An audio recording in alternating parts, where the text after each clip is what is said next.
Hello, welcome back. In this video, we are going to learn about address mapping part 2. So what is the agenda? We will be learning about mapping from physical to logical address. Then reverse address resolution protocol or RARP will be discussed. After that, bootstrap protocol or BootP will be the point of discussion, followed by dynamic host configuration protocol or DHCP will be discussed. Physical to logical address. Many a times it happens that we know the physical address of the device, but we do not know the logical address. So this happens when there is a diskless station which has just booted. It can know its physical address by looking into its interface or the network interface card that is installed in the computer, which contains the MAC address or the physical address of the device. But it does not know the logical address or the IP address. That means the network to which it is connected.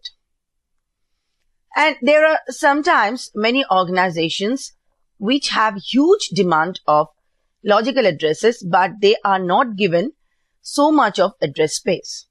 So they basically use it for address on demand technique. That is, the addresses are given to these organizations in a short time lease basis.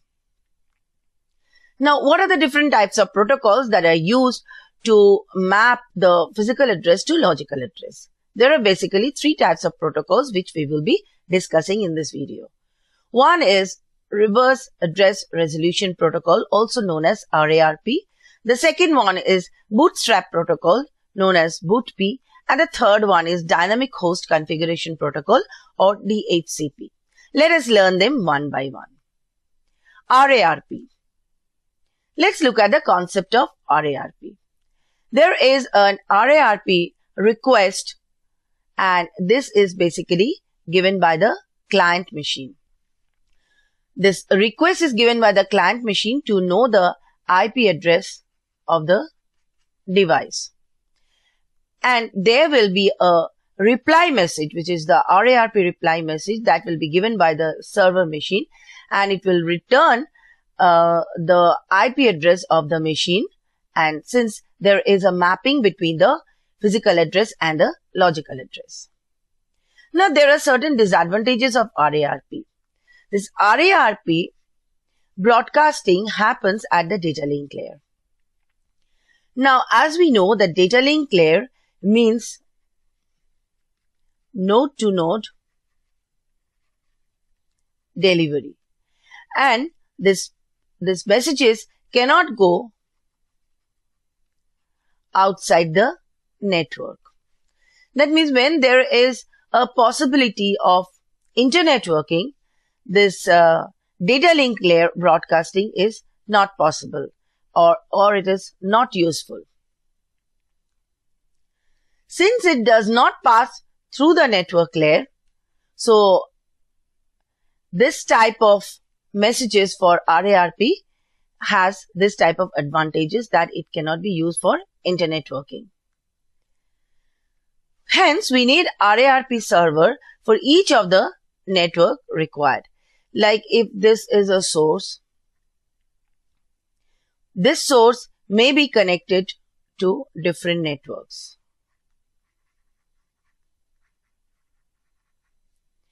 So hence, there should be an RARP server for each of the, let's say this is the source and this is the server machine.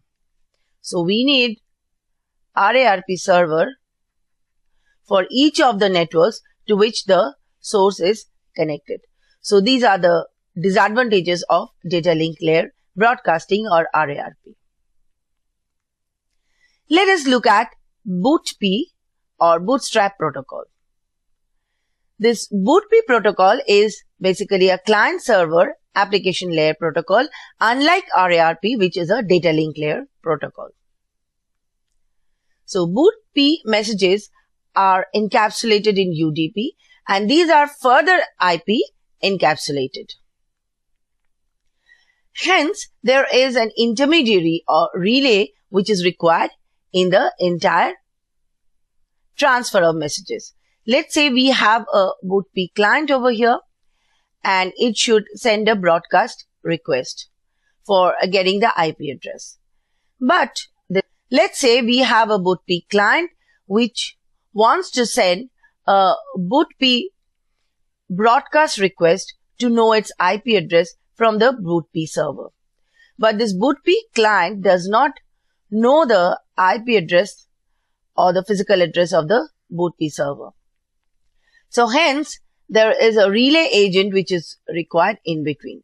This broadcast request message is captured by the relay agent, and this relay agent then transfers this unicast request to this router, and from the router it goes to the internet. From the internet it goes to another router of the other network where we have the BootP server. So this is also a unicast request. From here it is received by the BootP server, then the BootP server receives the message, and from there it sends the reply message back to the BootP client through the nodes of the network in the same fashion by sending its IP address. Next, we turn our attention to DHCP or Dynamic Host Configuration Protocol. Now, this BootP protocol, which we have studied earlier, is static in nature and not dynamic.